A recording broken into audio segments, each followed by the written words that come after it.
За сайн байцгаана уу? Энэ удаагийн дугаараар Mark Manson-гийн бичсэн The Subtle Art of Not Giving a Fuck буюу том зэрэг амьдрах бяцхан урлагийн талаар товч тодорхой. Өөрийн үгээр зөвхөн хэрэгтэй гэж бодсон сэдвүүдэд тайлбарлах болно. Энэ ном бол та аз жаргалтай байх ёстой, эерэг байх ёстой, хүчтэй байх ёстой, хичээж амжилтанд хүрэх ёстой бла бла гэх мэт байдаг л нэг өөрийгөө хөгжүүлэх ном биш гэдгийг эхлээд анхааруулсан зөв байх. Ихэнх өөрийгөө хөгжүүлэх ном энгүүл амжилтанд хүрнэ. Ийм хүн болох ёстой гэд жинхэнэ та гэдэг хүнийг үгүй хийж, яаруулж, сандруулж өөр хэнийг нь болгодог бол энэ ном таныг жинхэнэ өөртөө тань учруулж, өөрийн амьдралын талаар эргэцүүлж бодогдуулна гэдэгт итгэлтэй байна. Юуны тухай ном бэ? Надад болон танд үлдсэн 40-50 жилийн амьдрал дохих 1000 байгаа сонголт дундаас хэрэггүй зүйлийг найж, хэрэгтэй зүйлийг сонгох талаар бичигдсэн ном юм. За тэгвэл эхэлцгээе. Эерэг зүйл рүү тэмүүлнэ гэдэг нь өөрөө сөрөг зүйл. Сөрөг зүйлийг хүлээн зөвшөөрнө гэдэг нь өөрөө эерэг зүйл. Ямар нэгэн зүйлээс эерэг мэдрэмж авбал тухайн мэдрэмжийн сөрөг мэдрэмж өгөх шалтгаан болдог. Бид нар авсан зүйл болгоно алддаг. Юу гэсэн үг вэ гэвэл та хичнээн сайхан баян болохыг хүсвч бодит дансны үлдэгдлээс үл хамааран та өөрийгөө улам ядуу гэж бодох болно. Та хичнээн сайхан секси болохыг хүсвч бодит гаднах үзэмжээс үл хамааран та өөрийгөө улам царай муутай гэж бодох болно. Та хичнээн сайхан баяр хөөртэй болохыг хүсвч бодитоор таны эргэн тойронд хэн байхаас үл хамааран та улам их ганцаардлыг мэдрэх болно. Өөрөөр хэлбэл бидний хүсэж байдаг туйлын цэцшгүй аз жаргалтай амьдрал гэж уртаа байхгүй. Ямар нэгэн жаргалыг бүтээхийг хүсэж байгаа юм бол хүний амьдралаас зовлон хязгаарч арилахгүй гэсэн үг. Тэглээгээд мэдээж юу ч битгий хүсэж байгаа юм бол биш. Хамгийн чухал нь баяр баясгалын хөөх хаянд хүрэх цэг гэж байхгүй бөгөөд тухайн зовлонтой зам нь өөрөө баяр баясгалыг хүлээн зөвшөөрөх явдал юм.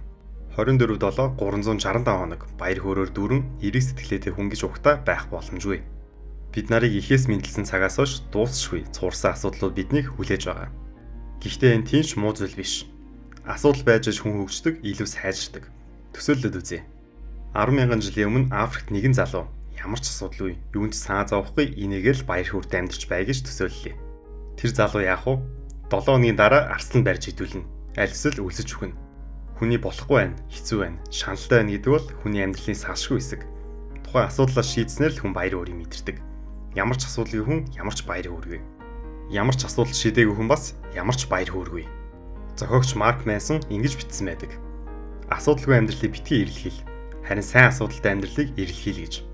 Танаас асууя. Ямар зовлон шанал байвал та үүнийг даван туулж цаашлаа тухайн асуудалтаа тухтай байж чадах вэ? Магадгүй та олонний хүндэтгэлийг хүлээсэн захирал болохыг хүсдэг гэж бодъё. Гэхдээ та 7 хоногт 60 цаг ажиллахдаа бэлэн байна уу? 1 сард 240 цаг ажилтнуудын ар гэрийг хоосруулах эрсдэлтэй ажиллахдаа тухтай байж чадах уу? Хэрв тийм бол таны зорилго байж болох юм. Ирээдүйн мэргэжлээ сонгохдоо, ажлаа солихдоо, амьдралын партнераа сонгохдоо, найз нөхдүүдийн харилцаагаа бодохдоо үргэлж өөрөөсөө асууж байгаарай. Удахгүй учрах асуудлууд таны хүсч буй зовлон шанал мөн үү гэж. Мөн хэрв та яг одоо амьдралдаа асуудалтай, зовлон шаналтай гэдгийг мэдж байгаа бол санаа зовлтгүй. Та зөв замдаа байна гэсэн үг. Үүний талаар дараагийн сэдвүүдээр дэлгэрүүлж ярилцах болно. За, дараагийн сэдвтэ орцгоё. Та болон би онцгой хүн бол биш. Энэ бүлэгт өөрийгөө онцгой гэж бодох нь хичнээн хэрсэлтэй гэдэг талаар бичигдсэн байдаг. Гэхдээ яхаа аргагүй Америк зохиолч бичсэн учраас Монгол уншигчдад жаахан тохирохгүй байх. Би бол хувьдаа монголчуудыг хөрсөн дээр буусан хүмүүс гэж боддог тул номын үгээр, номын дэс дараалалаар биш өөрийн үгээр тайлбарлаад явъя. Тэгэхээр гол санаа нь би яг хин юм бэ?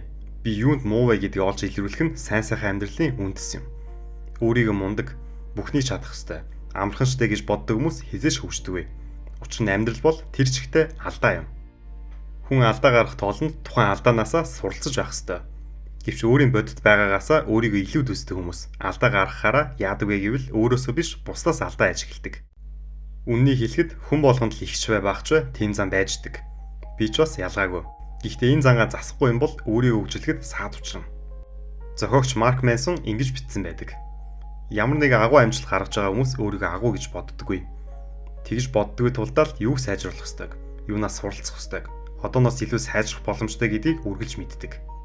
Иймээс өөрийгөө хөгжүүлэхийг бодож байгаа юм бол эхлээд өөрийгөө таньж сурыг. Өөрийгөө танина гэдэг нь өөрийн давуу талуудаа биш, сөрөг талуудаа хэрэг мэддэг вэ гэдгийг л илтгэдэг юм. Эдгээр хүмүүс жишээлбэл тийм ээ, би заримдаа мөнгөө их хүрчдэг. Тийм ээ, би заримдаа өөрийн амжилтаа хит их тэрвэгдэг. Тийм ээ, би бусдад хитрхи их найддаг. Гэх мэт үгсийг хэлж чаддаг. Өөрийгөө мөнгө их хүрдгийг мэдсэн хүмүүс хадгаламжтай болж чаддаг. Өөрийгөө хит их тэрвэгтэй мэдсэн хүмүүс сайн хүрээлэлтэй болж чаддаг. Өөрийгөө хит их бусдаас хамааралтайгаа мэдсэн хүмүүс бие дааж чаддаг байна. За дараачих. Миний хамгийн дуртай нь. Бүх зүйл таны хариуцлага. Хэний буруу байх нь хамаагүй таны л хариуцлага. Та машин дайруулсан ч, ажлын газар чинь дампуурсан ч, газар хөдлөөд байр чинь нурсан ч, хин нэгэн танаа гадаа үлгийтэй үг тавиад явсан ч бай, энэ бол таны л хариуцлага. Учир нь тэр асуудлыг өөр хинч биш, таал шийдэх ёстой. Ингэж бичсэн байдаг. Бид өөрсдийн амьдралд юу тохиохыг үргэлж удирдах чадахгүй. Гэхдээ бид нар өөр тохиосон зүйлээ юу гэж хүлээж авч, мөн ямар хариу үйлдэл үзүүлэх хэсгээ удирдах чадна гэж. Жишээлбэл, таны үзэх дургүй саксны тэмцээнд хин нэгэн дагуулад явлаа гэж бодъё. Та өөрөө очих хэсгээ удирдах чадахгүй байсан ч ямар уйдгартай юм бэ гэд гомдлоо цагийн дэмий өнгөрүүлэх үү, аль эсвэл нэгэн тэнд байгаагаа хүлээн зөвшөөрөөд цагийн хөгжлөө өнгөрүүлэх гэдэг бол таны л хариуцлага юм. Ихэнх хүмүүс хариуцлага өргөхөд дургүй байдаг нь тухайн асуудлыг бусдын буруу гэж боддог явдал байдаг. Гэхдээ буруу болон хариуцлагыг салгаж чаддаггүй. Буруу болон хариуцлага шал өөр утгатай гэдгийг ухамсарлах хэрэгтэй. Хэний ч буруу бай, нэгэн таны хариуцлага болсон юм бол таны л асуудал шүү дээ. Тухайн асуудлаа эзэн болохгүй хойшин тавиад яваад байх юм бол та хизээч урагшилж ахихгүй. Хамгийн гол нь баяр хөөргийг мэдрэхгүй үлдэнэ. Үүнтэй холбоотойгоор өөдрөг байха болцгоё. Хүмүүс хэлдэг. Олон ч ном дээр тэгж бичигдсэн байдаг. Битгий шанал. Зүгээрээ өөдрөг л бай. Гэхдээ өөдрөг байлаа гэд яг яах вүлээ? Хоосон өөдрөг байлаа гэд урдах асуудалтай шийдэгдэхгүй. Өөдрөг байхын оронд нэг ч гэсэн алхам хийгээд тухайн асуудалтайгаа нүүр тулах нь хамаагүй их чухал. Асуудлыг шийдвэрлэх эхний алхам бол тухайн асуудлаа хүлээн зөвшөөрөх явдал байдаг. Хэрвээ өөдрөг байгаад өөрийгөө хуураад яваад байх юм бол хизээ нэгэн цагт эртэн шийдчих байсан тэр олон асуудлууд таны нурууг дарах болно. Иймээс та подкастаа сонсож дуусаад нэг эргцүүлж бодож үзээрэй. Танд ямар асуудлууд яг одоо байна? Тэдгээрийг яаж шийдэх ёстой вэ гэж. За, миний ярих сүүлийн сэдэв бол үгүй гэж хэлж сурыг. Ялангуяа дотн харилцаан дээр. Хэрвээ хоёр хүн бие биендээ үгүй гэж хэлж чаддаггүй, үгүй гэдэг хариулт хүлээн зөвшөөрч чаддаггүй бол энэ харилцааныг удаан үргэлжлэхгүй л байх. Хэрэг үгүй гэж хэлснийхаа төлөө тухайн харилцаа дуусчавал таны л ажил. Учир нь үгүй гэдгийг сонсох дургүй хүнтэй урт удаан харилцал сэтгэл зүйн хувьд эрүүл бус байна.